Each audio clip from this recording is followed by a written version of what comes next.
Arabia సముద్రంలో అల్పపీడన ద్రోణి కారణంగా అకాల వర్షాలు కురుస్తున్నట్టు విశాఖ వాతావరణ కేంద్రం తెలిపింది. దక్షిణ ఒడిశాపై ఉపరితల ఆవర్తనం ఏర్పడింది.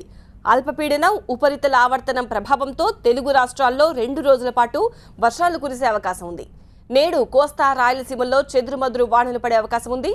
ఇటు తెలంగాణలో కూడా అక్కడక్కడ వానలు పడే అవకాశం ఉందని హైదరాబాద్ వాతావరణ కేంద్రం తెలిపింది.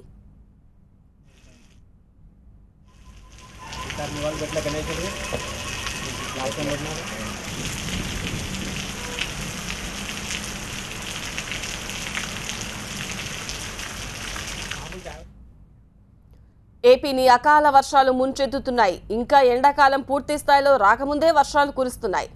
వాతావరణంలో జరిగిన మార్పులతో ఏపీలోని పలు జిల్లాల్లో వర్షాలు పడుతున్నాయి. ప్రకాశం జిల్లాలో పలు చోట్ల భారీ వర్షాలు పడ్డాయి.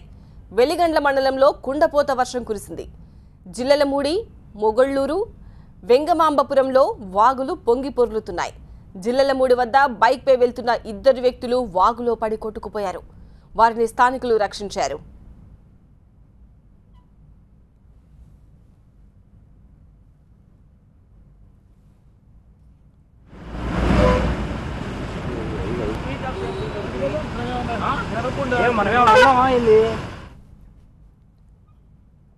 ఇటు చిత్తూరు జిల్లాను కూడా అకాల వర్షాలు కుదిపేస్తున్నాయి. పూతలపట్టులో ఉరుములతో కూడిన వర్షం కురిసింది.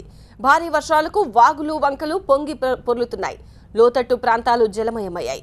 మొన్నటి వరకు అధిక ఉష్ణోగ్రతలు నమోదైతే ఇప్పుడు అకాల వర్షాలతో ఒక్కసారిగా వాతావరణం చల్లబడింది. ఎండలతో ఇబ్బంది పడుతున్న జనాలు కాస్త ఊపిరి పీల్చుకుంటున్నారు.